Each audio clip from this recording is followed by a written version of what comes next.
We're waiting to make sure that we are live, but we talk, because otherwise you get this weird static noise. Good morning, beloveds. We saw the hawk this morning. Did I get a picture? Yes. Did I get a good one? Probably not. He was in a tree in the shade, and then, of course, when he flew across the road, I'm not fast enough to catch a hawk in flight. So, I'm pretty sure it was a Harris hawk, because he's the one I got. I'm pretty sure he's the one I got the striped feather from, because that was we saw him in the same area that I found the feather a couple of days from. Last week, I guess, maybe the week before. I don't know. I've slept since then. So, but you're not here to hear about hawk stories. You're here for Hidden Power of the Bible. So, let's do the housekeeping. And all the housekeeping is me reminding you that we are Creative Life Spiritual Center. Website is creativelife.org. Constant contact, email, info@creativelife.org.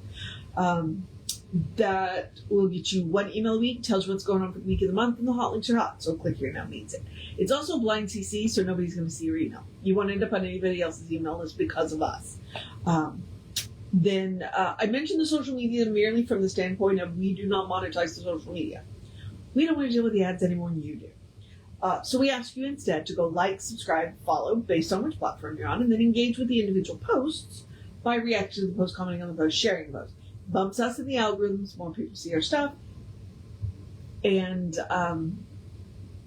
so it's a free and easy way that you can support the center. So, and we are Creative Life Spiritual Center, Creative Life Spark, yes. Those are our two social media handles, and I'm running Ryan across all the social medias that I am on. So there's that. All right. I stayed up way too late last night. It is my own fault.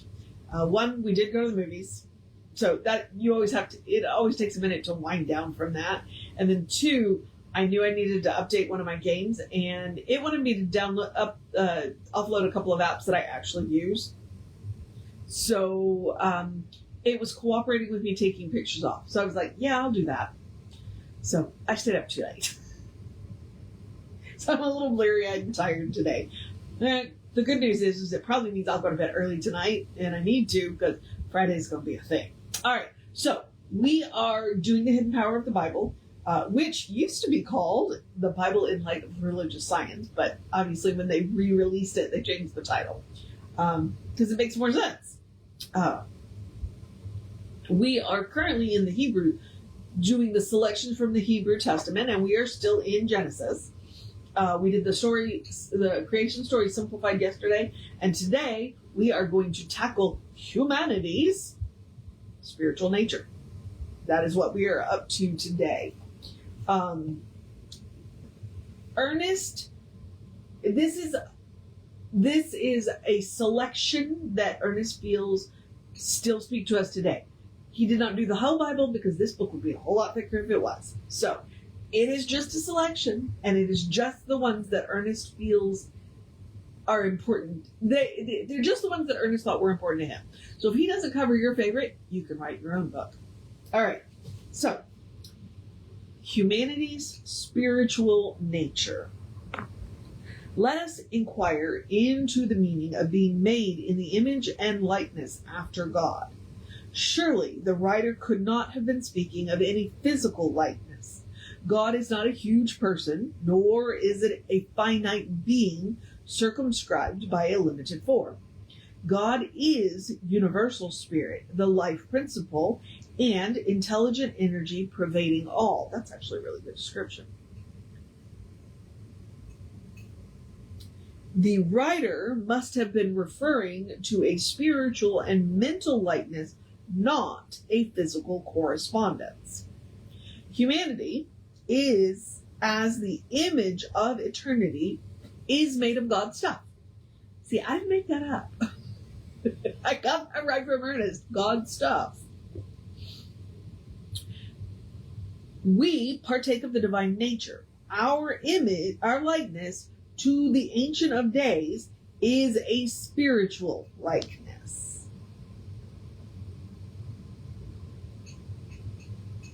Yes, I'm modernizing it and claiming it. On the scale of the individual, we reproduce the universal. As God is in the big world, so humanity is in the little world, a small circle within an infinite one. This is where I was using the word macrocosm and microcosm yesterday, because that's what we are. We are microcosms of the macrocosm. The same elements, the same nature, but not all of the nature. Which is why we will say that we are godlings. We are not all of God, but we are a tiny part of God. Just like everything else is. It doesn't make us special, to be made of God's stuff. Now, what does make us special is the image and likeness, the spiritual correspondence. Let's make an argument for the dolphins, though. Okay. Since this is true of humanity's nature, they are compelled by reason of that nature to use a creative power in their own life. God's word is the creative impulse stirring the universal law into action. Humanity's word reproduces the same power in smaller ways. Okay.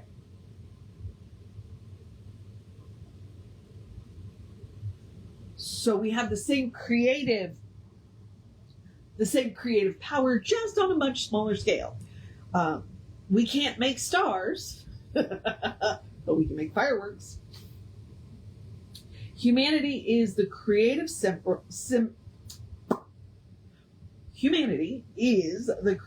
center of their own individual world. Which is why they say no two people ever see the world the same way. We each see our own world. And with this, within the order of universal law, for humanity cannot break nor mar the face of eternity. That is an Emerson quote. I have it underlined and I have Emerson written out beside it. That is straight from Emerson. We can make all the mess we want, but in the end, we cannot mar eternity. We can't break it. We can't make a mess of it. We can make a mess of our own life, but we cannot mar eternity. And that's the good news. That's why eternity is stretched out in smiling repose. So, let us ponder deeply on this thought. We are creative centers within the whole, individuals equipped with volition and self-choice. What untold agony and what sublime heights this idea supposes. Heaven or hell, which, as a person thinketh, heaven is lost for want of an idea of harmony. Hell is peopled with the symbols of human confusion. Ooh, that's a good one.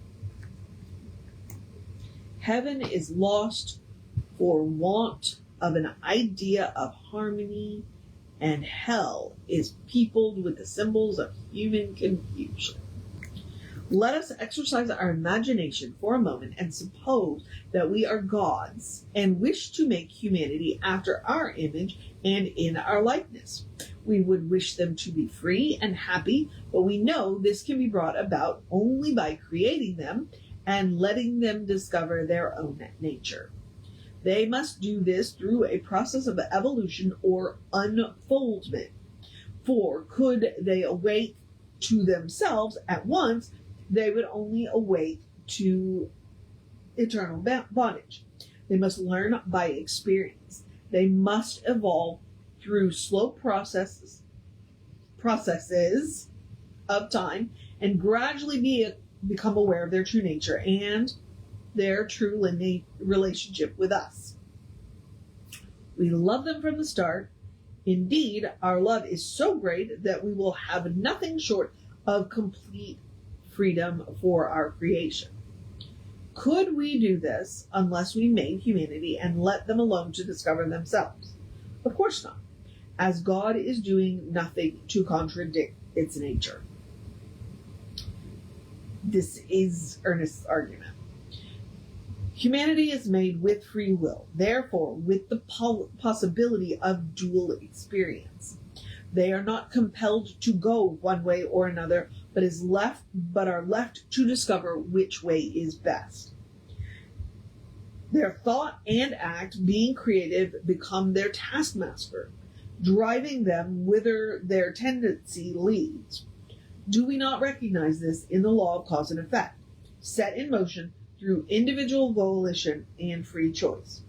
Humanity can learn only through experience until the time comes when they are in complete unity with God. Then they will know nothing. Then they will know without first having experienced. So, it's that free will that gives us the possibility of a dual experience. It is the free will that gives us the choice between freedom and bondage. It is free will that we use to discover who and what we really are. And it is the only way that we could do what we do and be what we are and be who we are. Ernest definitely believed that God planned it that way. I don't know. My undergraduate degree is in anthropology. And of course, as like all kids did, I grew up, fascinated by dinosaurs. And it's interesting to watch, like dogs make choices, cats make choices. Wild animals make choices. Their choices are a lot more limited, though. And they do run to a large degree on instinct. And we still have instincts built in us. But we make far more choices. Until we don't. And when we don't make choices, we're still choosing. But we're choosing to let other people decide for us. And that, my friends, is not freedom. So, that's why I always say, let's talk about the dolphins. Because I think the smartest things dolphins ever did was not come out of the ocean and create civilization. I don't know. It makes you think. But, there we are. So, that is his argument about humanity's spiritual nature. We will pick up tomorrow with the story of the fall, which probably means I'm going to read you the story of the fall, and then on Saturday we'll talk about it. So, always an interesting. Women get blamed a lot for that. So here we are. All right, beloveds.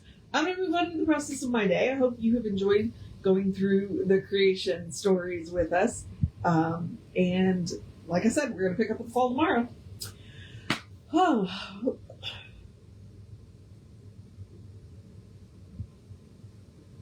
Trying not to cough. Don't want to cough. Always looks bad because then I look like I'm dying and I want you guys to work. So now I'm going to encourage you to have a great day, wonderful day, fantastic day, magical day, an enchanted day, wonderful day, an awesome day, an amazing day, a take care of yourself day, a take care of business day, a drink plenty of water day, a be aware of the heat day, a go dance in the thunderstorms or go dance in the rain if you get it, but stay out of the thunderstorms if you get those. It rained yesterday and it was like the cell just popped up and then got really bad and then went away. Like it rained for 20 minutes. It was great. And we got a significant amount of water in 20 minutes. Gotta love the weather when it's hot and humidity is really high. So, hang on. I'm encouraging you to have good days. Do what you got to do day. Make sure you make time to sit down and rest day. Eat something that tastes good day. Go be with your. Go meet with somebody today. Like, have a conversation with somebody that you hadn't seen in a minute. Day. Good day. And if that's too much pressure, simply have a day. You are enough, just as you are. You are a beloved expression of the divine, because that's what we've been talking about, right? Spiritual nature of humanity. You are a beloved expression of the divine. You are a brilliant light, divine spark, spirit in motion, God in action, and absolutely beautiful masterpiece, and a work in progress at the same time at your own pace. I want to say it occasionally to make sure. Comparison is the thief of joy. And, as Reverend Jesse likes to call us, you are a godly. So explore the truth of your being. Get to know who the divine knows you to be, because the divine knows you to be good. From there, anything is possible. Anything at all. All right, beloveds. I'm going to move on to the process of my day, so I'm going to remind you, Reverend David will be on sometime this afternoon. Who knows when?